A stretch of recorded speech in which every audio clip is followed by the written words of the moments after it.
Very good morning to all of you. कल काफ़ी सारी बातें आप लोगों को बताई थी। क्या बताया था मुझे तो याद ही नहीं है। हाँ, मैंने बताया था स्थिर विद्युत स्थितिज ऊर्जा। क्लियर है? तो विभिन्न बिंदु आवेशों से मिलकर बने किसी निकाय की स्थिर विद्युत स्थितिज ऊर्जा उस किए गए कार्य के बराबर होती है जो उन आवेशों को अनंत से लेकर उस निकाय को बनाने में किया जाता है। और इसका सूत्र हम लोगों ने स्थापित किया था, U बराबर 1/4πε0 के Q1 Q2 upon R। Scene clear है? इसके बाद बेटा हमारे सामने वो अगला क्वेश्चन दे रहा है और अगले क्वेश्चन में मुझसे कह रहा है कि एक समान विद्युत क्षेत्र में रखे विद्युत द्विध्रुव की स्थितिज ऊर्जा की गणना हेतु व्यंजक स्थापित कीजिए तथा यह भी बताइए कि कब विद्युत द्विध्रुव स्थायी संतुलन की स्थिति में होगा, कब मानक स्थिति में होगा और कब अस्थायी संतुलन की स्थिति में होगा। ये पूरी कथा पूछ रहा है हमसे। सारी कथाएं गई, तेल लेने ज़्यादा समझ में आता नहीं है। सीन क्लियर है? अभी क्वेश्चन पे हम लोग 10 मिनट बाद आएंगे। सबसे पहले इसके लिए कुछ ज़रूरी चीज़ें जो हमें आनी चाहिए वो मैं चेक कर लेता हूँ आप लोगों को। ठीक है, मुझे फटाफट बताते जाना क्योंकि ये सब चीज़ें कहीं ना कहीं मैं आपको बता चुका हूँ। कुछ चैप्टर 1 में बता चुका हूँ, 11th की कमियाँ दूर कराई थी वहाँ भी बता चुका हूँ। पहले मुझे ये बताओ, ये मैंने यहाँ लिखा है A vector dot B vector बराबर कितना होता है? AB cos theta. पता है सभी को? ये सूत्र सबको पता है? इस गुणनफल को हम लोग कौन सा गुणनफल? अदिश गुणनफल बोलते हैं। पता है ना सभी को? डॉट गुणनफल को अदिश गुणनफल बोलते हैं। सबको क्लियर है? अच्छी बात है। एक बात और बताओ, ये वैसे मैं शायद कल आपसे पूछ चुका था पर फिर भी आज पूछ लेता हूं। ये एक रिंग है, ठीक है? रिंग समझते हो ना? इस रिंग के अंदर एक और ये छोटी सी रिंग है, ठीक है? और इस रिंग के बाहर भी एक छोटी सी रिंग है। दिख रही है सबको? सबको दिख रही है? अच्छा, इस रिंग को मैंने यूं हल्का सा यहां तक ऐसे सरका दिया। अच्छा, पहले बताओ ये दोनों रखी हैं, चल रही हैं का? यानी कैसी स्थिति में? विराम स्थिति में, संतुलन की स्थिति में। इनका संतुलन बना हुआ है। जे इतने विते डरक तो ना रही, डरक रही हैं का? कैसी स्थिति में? संतुलन की स्थिति में। कैसी स्थिति में? संतुलन की स्थिति में। कैसी स्थिति में? संतुलन की स्थिति में। अब मैं जाए यूं चिकाए दूं, जनते यूं डरकाए के यहाँ ले आओ। समझ ना मेरी बात को? यूं मैंने यूं कर दी, हट जानते तो जे एह जागी और यूं घूम जागी नहीं। अच्छा, यूं जाके यूं डरक जागी, फिर जहीं रह जागी, फिर यूं आ गई यूं D D D D D कि तुम आके फिर रुक जागी। रुकी जाएगी नहीं रुकी जाएगी? सही बोल रहा हूँ। तो जब मैंने इसे हल्का सा चिका दिया और फिर छोड़ दिया तो ये थोड़ा बहुत इधर उधर डरक डरका के वापस वहीं आ गई। आई कि नहीं आई? अच्छा, तो ये वापस संतुलन की स्थिति में आ गई। बोले भैया यस और नो? अच्छी बात है। ऐसे ही जिधर ये रिंग जाए मैंने हल्का सा टुक सरकाया दो तो जब ऐसे ही यहाँ आ जाएगी, नहीं आएगी जो यहाँ टी, फिर समझ गया ना? ज्यादा नहीं बोलो, सही बोल रहा हूँ। संतुलन की स्थिति ये भी थी, संतुलन की स्थिति ये भी थी। इसमें से कौन सा स्थायी संतुलन है और कौन सा अस्थायी संतुलन है? ये स्थायी संतुलन है। ये संतुलन हमेशा बना रहेगा। तुम जालन चिकाए दो और छोड़ दो तो ढरक के यहीं आ जाएगी, जालन चिकाए दो छोड़ दो तो ढरक के यहीं आ जाएगी। मतलब घूम फिर के लौट फिर के भैया आ रही है। तो हमारे जो कौन सा संतुलन है? स्थायी संतुलन। स्थायी जो लंबे समय तक बना रहता है। सीन क्लियर है? और जे कैसा संतुलन है? अस्थायी। जहां मैं नेक मैंने डर गया तो तुझे लौट के जाए स्थिति में वापिस नहीं आ पावेगी। तंत्र पर रहो है अंगे परवाऊं।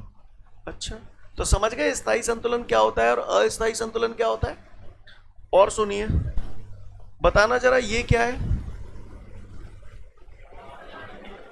एक समान विद्युत क्षेत्र अतुए के नाम है। बोलो भैया क्या है ये? एक समान विद्युत क्षेत्र। इसकी दिशा किस तरफ है? ऐसे है, ऐसे है इसकी दिशा। होगी होगी, ठीक है। अगली बात, ये क्या है?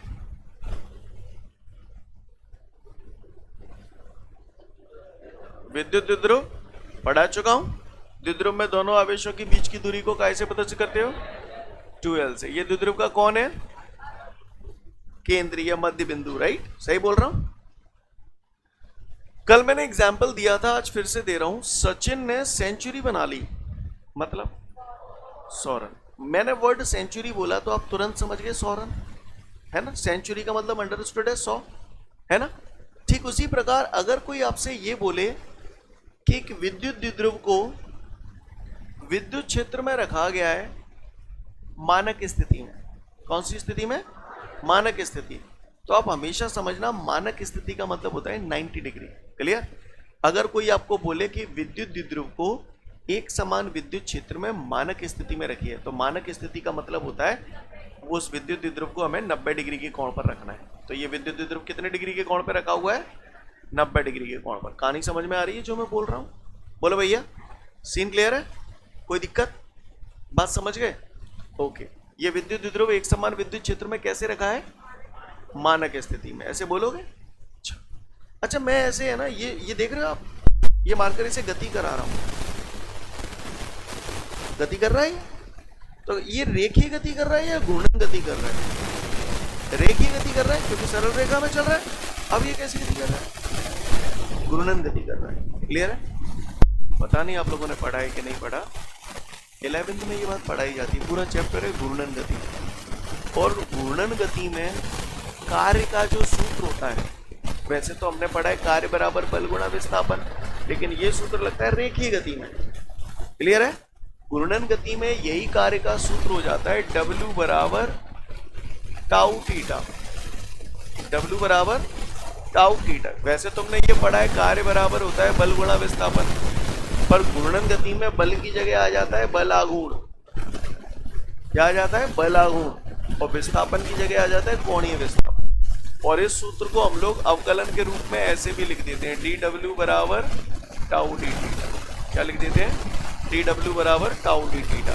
भैया फिर से बोल रहा हूँ, 11th का सूत्र डायरेक्ट याद होना चाहिए। कोई पूछे घूर्णन गति में कार्य का सूत्र क्या है ना? कोई पूछे अगर हमसे घूर्णन गति में कार्य का सूत्र क्या है, घूर्णन गति में कार्य का सूत्र होता है dw बराबर टाउ डी थीटा। ये घूर्णन गति में कार्य का सूत्र है। क्लियर है? इस्तेमाल करूंगा अभी 10 मिनट बाद। जो बोल रहा हूं आपको पल्ले पड़ रहा है? अच्छा जरा बता दो, पुराना चैप्टर 1 में पढ़ाया था मैंने, एक समान विद्युत क्षेत्र में रखे विद्युत द्विध्रुव पर लगने वाले बलाघूर्ण का सूत्र क्या है? टाउ बराबर P E sine theta. Very good, शाबाश। इस्तेमाल होगा तो दिक्कत तो नहीं आएगी आपको। टाउ की जगह पीई साइन थीटा रख दूंगा तो बुरा तो नहीं लगेगा। समझ गए बात को? अच्छी बात है। इतनी बात समझ गए तो फिर और आगे की बात करता हूँ। इसको चाहो तो आप लिख लो अपना, है ना? घूर्णन गति में कार्य होता है dw बराबर टाउ डी थीटा।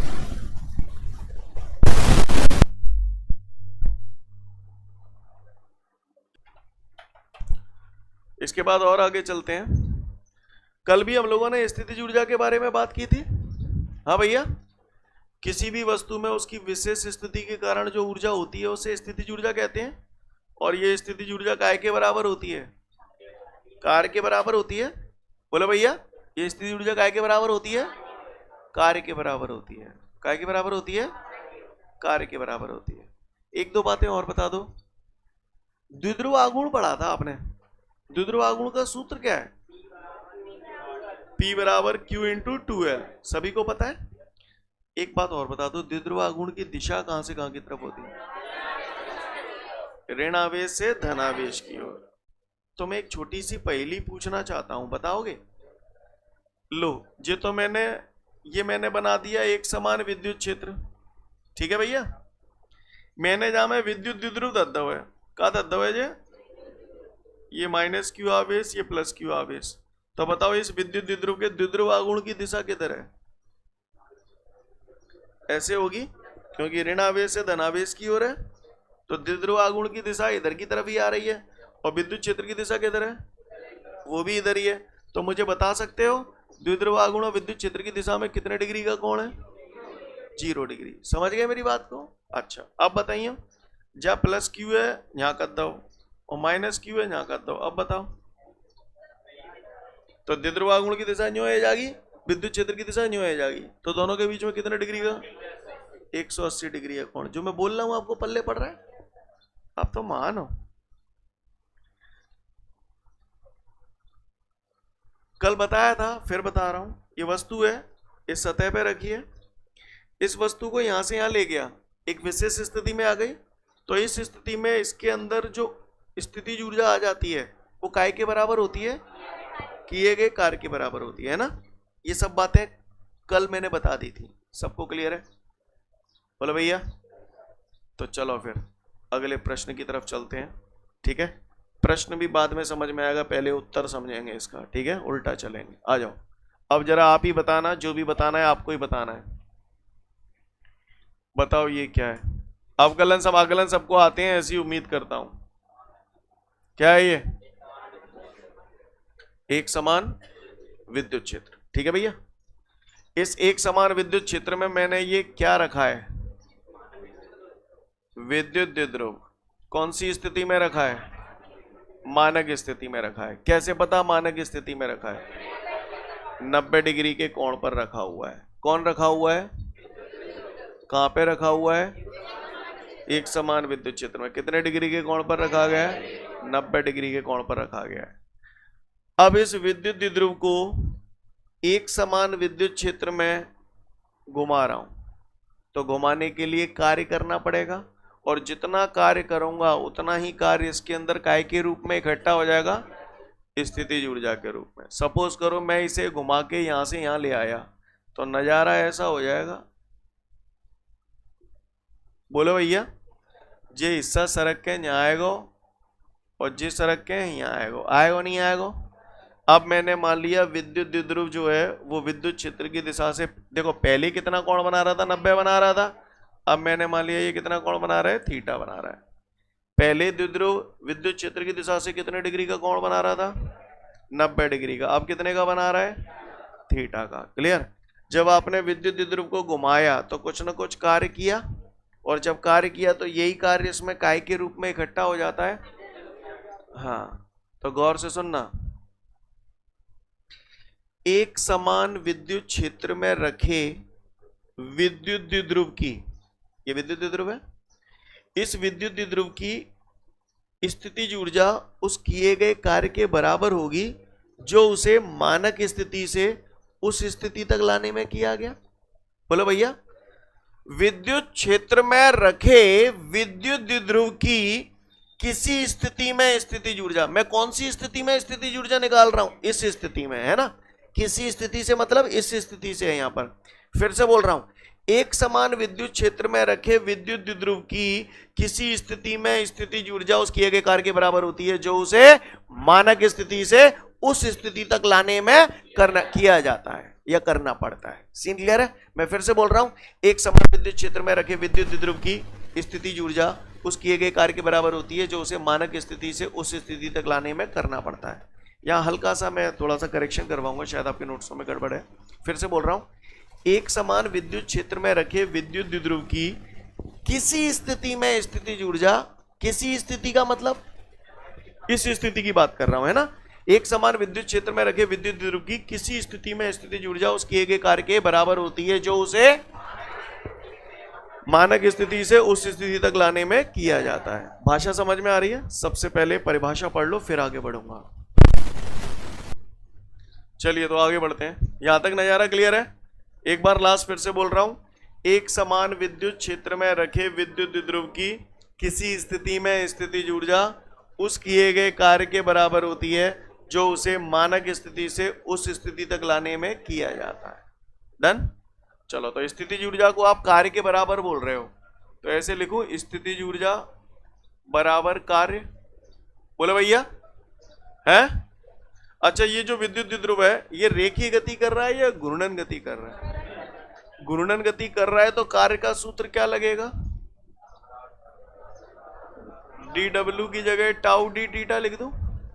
बोले भैया, घूर्णन गति में कार्य का सूत्र dw बराबर टाउ डी थीटा। ये छोटी सी स्थितिज ऊर्जा है, पूरी निकालनी है, क्या करूं? समाकलन। आप मुझे बता सकते हो ये समाकलन किसके सापेक्ष कर रहे हैं? थीटा के सापेक्ष कर रहे हैं। थीटा का मान पहले कितना था? 90 डिग्री। बाद में कितना हो गया? यानी 90 डिग्री से थीटा डिग्री तक घुमाने में किया गया कार्य मैं निकालना है। तो लिमिट क्या लगा दूंगा यहाँ पर, 90 से थीटा। स्टेप समझ में आया आपको ये? चलो अब तुम ही बताओ, सब कुछ तुमको ही करना है, बोलो। समझ गए? समाकलन डी यू की जगह यू क्यों लिखा? बराबर समाकलन 90 थीटा, टाउ का सूत्र टाउ बराबर पी साइन थीटा, पढ़े हम लोग, बोलो भैया। पता नहीं आपको याद है कि नहीं, ये आप कर चुके हो अवकलन समाकलन में, ये करवाया था मैंने आपसे, अगर याद हो। यहां तक बात समझ में आई? ये चैप्टर 1 से सूत्र लगाया हमने, जो पढ़ा दिया है मैंने आपको, टाउ बराबर पी साइन थीटा। आगे बढ़ो, चलो बताओ इसमें क्या करूं, किसको बाहर निकालूं, पी को या पी साइन थीटा को? पी साइन थीटा को क्या निकालूंगा? किसके सापेक्ष कर रहे हैं? थीटा के सापेक्ष कर रहे हैं, तो जिसके सापेक्ष करते हैं उसे छोड़ देते हैं। किसको छोड़ूंगा? थीटा को छोड़ूंगा। अब थीटा अकेला नहीं है, साइन के संग है, तो ये पूरा छूट जाएगा। तो क्या बाहर फेंकूंगा? पी समाकलन sine theta D theta, limit 90 से थीटा। बात समझ में आ रही है सभी को? u बराबर पी, हाँ भैया, समाकलन sine x D x minus cos x है ना, तो माइनस कॉस थीटा चिपका दूं। लिमिट क्या है? 90 से थीटा। सही जा रहा हूं मैं? u बराबर पी। अब जहां मैं कचूना एरो तो कहा लगाऊं? उच्च सीमा माइनस निम्न सीमा, क्या लगाऊं? हाँ, पूरा मैथमेटिक्स लग गया। अवकलन समाकलन लग रहे हैं कि नहीं धड़ाधड़? इसीलिए स्टार्टिंग में करा दिया मैंने। उच्च सीमा माइनस निम्न सीमा, तो ये मैंने ऐसे ब्रैकेट लगा दिया, उच्च सीमा माइनस निम्न सीमा। पहले तो बताओ उच्च सीमा कौन सी है इन दोनों में? ये ऊपर है इसलिए उच्च सीमा, ये नीचे है इसलिए इसे निम्न सीमा बोलते हैं। उच्च सीमा थीटा है, थीटा की जगह थीटा रखेंगे तो ये क्या बन जाएगा? Minus cos theta. हो गया उच्च सीमा। माइनस निम्न सीमा कितनी है? 90। थीटा की जगह 90 रखूंगा तो कितना हो जाएगा? Minus cos 90। सीन क्लियर है? बात समझ में आ रही है सभी को? तो u बराबर आपका हो गया P E minus cos theta, minus minus cos 90 कितना होता है? 0। 0 लिखने की जरूरत है। माइनस कॉस थीटा का पीई से गुणा करूंगा, क्या आ जाएगा? Minus P E cos theta. तो u बराबर हमारा आ गया माइनस पीई कॉस थीटा। ये इसके सूत्र की स्थापना हो गई। सीन क्लियर है? u बराबर माइनस पीई कॉस थीटा। आगे बढ़ो। अगर यहां तक सीन क्लियर है, किसी पट्टे ने मुझसे ये बोला, अगर बोलता है तो करना। उसने बोला इस सूत्र को सदिश रूप में लिखो। कौन से रूप में लिखो? सदिश रूप में। तो मैंने ये बचपन में पढ़ा था कि सूत्र होता है ए वेक्टर डॉट बी वेक्टर बराबर ए बी कॉस थीटा।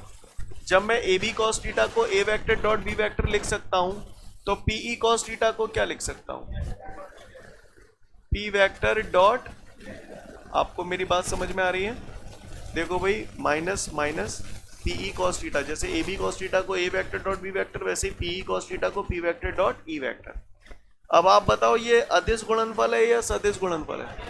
तो इसका मतलब इन दोनों को गुणा करने से ये जो राशि मिल रही है वो सदिश है या अदिश है? और अदिश है तो इसके ऊपर तीर लगाऊं या नहीं लगाऊं? क्यों नहीं लगाऊं? बात समझ में आ रही है?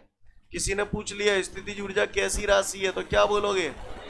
अदिश राशि है। यहां तक का नजारा क्लियर है? कोई दिक्कत? हमेशा दिमाग में रखें, जैसे आप ये जो सूत्र लिखा है ना, कोई पूछे यहाँ पर थीटा कोण किस किस के बीच का है, तो आप बोले ए और बी के बीच का है। अब तुम बताओ जहाँ पे थीटा कोण किस किस के बीच का है? पी यानी द्विध्रुव आघूर्ण और ई यानी विद्युत क्षेत्र। द्विध्रुव आघूर्ण की दिशा और विद्युत क्षेत्र की दिशा के बीच का कोण है। क्लियर है? भाषा समझ में आ रही है? आ जाओ जरा इधर। उपरोक्त सूत्र में यदि, ठीक है, यदि थीटा बराबर 0 डिग्री हो, थीटा बराबर 0 डिग्री, तो क्या होगा? थीटा बराबर 90 डिग्री हो तो क्या होगा? और थीटा बराबर 180 डिग्री हो तो क्या होगा? तो क्या होगा, एक एक करके देखते हैं। थीटा बराबर 0 रख रहा हूं तो u बराबर आपका हो जाएगा minus P E cos theta की जगह 0 रख दूंगा।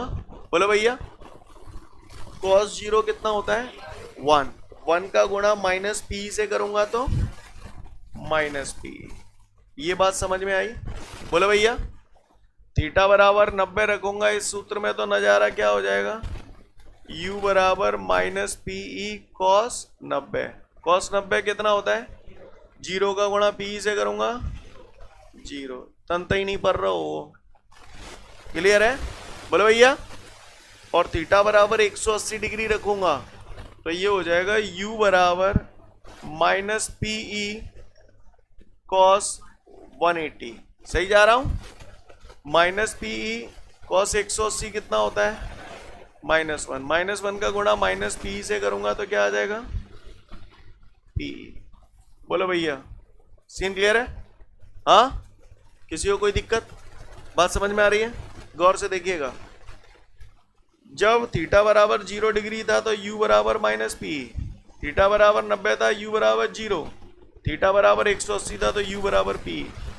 इसको देखो और इसको देखो। तीनों को देख के मुझे बताओ इसमें कौन सी स्थिति ऊर्जा अधिकतम है।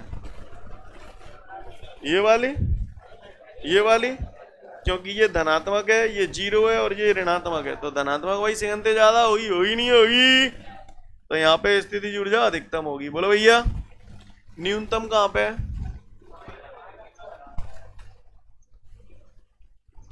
नहीं यही बात समझ में जो बोल रहा हूं आपको समझ में आ रहा है। सीन क्लियर है। अच्छी बात है। यहाँ थीटा 90 है। थीटा 90 जाको मतलब विद्युत द्विध्रुव न्यो तरफ है और जब विद्युत द्विध्रुव किसी एक समान विद्युत क्षेत्र में लंबवत दिशा में रखा होता है तो उसे कौन सी स्थिति कहते हैं मानक स्थिति। यानी यहाँ पर जो द्विध्रुव रखा होगा 90 डिग्री पे तो वो कौन सी स्थिति कहलाएगी मानक स्थिति कहलाएगी। क्लियर है। अब हमें देखना है स्थायी संतुलन की स्थिति कौन सी है और अस्थायी संतुलन की स्थिति कौन सी है। क्लियर। स्थायी संतुलन कौन सा है और अस्थायी संतुलन कौन सा है तो इसको गौर से देखो। ठीक है थोड़ा हम डिटेल में चलें। थीटा बराबर 0 डिग्री है। थीटा 0 डिग्री है। पहले मुझे बताओ जस्ट सूत्र जो लिखो तो जहां में थीटा कोण किस किस के बीच का है P और E के बीच का। थीटा 0 है। ध्यान देगा ना ये सब मैं बता चुका हूं। अभी ये विद्युत क्षेत्र ऐसे है। विद्युत क्षेत्र की दिशा जालंग है गई। ठीक है विद्युत क्षेत्र की दिशा जालंग है गई। थीटा 0 चाहिए तो द्विध्रुव आघूर्ण की दिशा कितनी लंग होनी चाहिए जयलंग होनी चाहिए तो द्विध्रुव दद्दा हूं।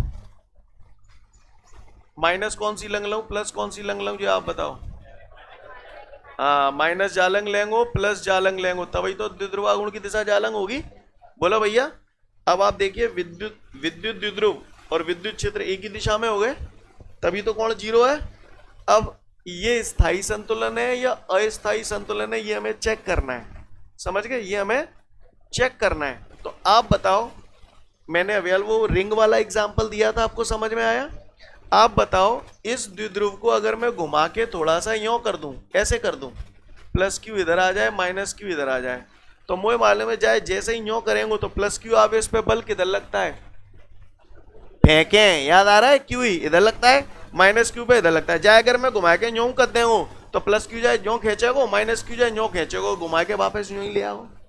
बोलो भैया या मान के चलो जाए यूं घुमा दूं ऐसे घुमा दूं प्लस क्यू ना कर दूं माइनस क्यू ना कर दूं तो क्या होगा प्लस क्यू पे जालंग लगेगा माइनस क्यू पे जालंग लगेगा तो फिर से घुमा के नहीं ले आओ। तो ये कैसी स्थिति है स्थायी संतुलन की स्थिति है या अस्थायी संतुलन की स्थायी संतुलन की स्थिति है। समझ में आई मेरी बात। इसको मैं स्थायी संतुलन की स्थिति क्यों बोल रहा हूं बोलो भैया। अच्छा बात समझ में आई स्थायी संतुलन की स्थिति क्यों बोल रहा हूं। हाँ क्योंकि आप इसे थोड़ा बहुत इधर उधर चिका रहे हो तो अभी ये घूम फिर के वहीं आ रहा है इसलिए ये स्थायी संतुलन की स्थिति में। अब फिर से देखते हैं यहाँ थीटा बराबर 180 डिग्री है। थीटा कितना है 180 डिग्री। इसको देखो जरा तो विद्युत क्षेत्र तो ये हो गया। ठीक है भैया थीटा 180 है। किस किस के बीच का कोण है द्विध्रुव आघूर्ण और विद्युत क्षेत्र की दिशा के बीच का कोण है। विद्युत क्षेत्र की दिशा ऐसे हो गई। अब द्विध्रुव आघूर्ण की दिशा किधर होनी चाहिए 180 के लिए इस तरफ होनी चाहिए। तो बताओ द्विध्रुव जहां पे माइनस कहां रखूं प्लस कहां रखूं माइनस कौन सी लंग माइनस जालंग रखूं समझ गए ना और प्लस जालंग रखूं तो देखो द्विध्रुव आघूर्ण की दिशा न्यू है गई माइनस से प्लस और विद्युत क्षेत्र की दिशा न्यू है गई। अब जाए चिकाइयों ने अब आप गौर से सुनो, मैंने जाए यूं चिकाया तो इस द्विध्रुव को, जो द्विध्रुव ऐसे रखा है, मैंने इसे घुमा के यूं कर दिया तो नजारो ऐसा हो जाएगा। बोलो भैया, अब प्लस जालंग आ जाओ, माइनस जालंग आ जाओ, जैसे ही यूं करेंगे अब आपको क्या लगता है, प्लस क्यू पे बल जालंग लगन लगेगा, माइनस क्यू पे जालंग लगन लगेगा, तो जो पूरा घूम के यूं आ जाओ, नहीं है भी समझ। तो ये क्या वापस अपनी वैसी की वैसी पूर्वावस्था में आ पाया? तो ये कौन सी स्थिति हो गई? अस्थायी संतुलन की स्थिति। नहीं आई मेरी बात समझ में? बोलो भैया, बात समझ में आई कि नहीं आई? सीन क्लियर है? किसी को कोई दिक्कत? हाँ, भाषा समझ में आई? कर पाएंगे? उसने प्रश्न में हमसे यही पूछा था, उसने पूछा था, प्रश्न समझ लो, एक समान विद्युत क्षेत्र में रखे विद्युत द्विध्रुव की स्थितिज ऊर्जा हेतु व्यंजक स्थापित कीजिए तथा यह भी बताइए कि कब विद्युत द्विध्रुव मानक स्थिति में होगा, कब स्थायी संतुलन की स्थिति में होगा, कब अस्थायी संतुलन की स्थिति। प्रश्न समझ में आ गया? पढ़ लो पूरा, 2 से 3 मिनट का समय दिया आपको।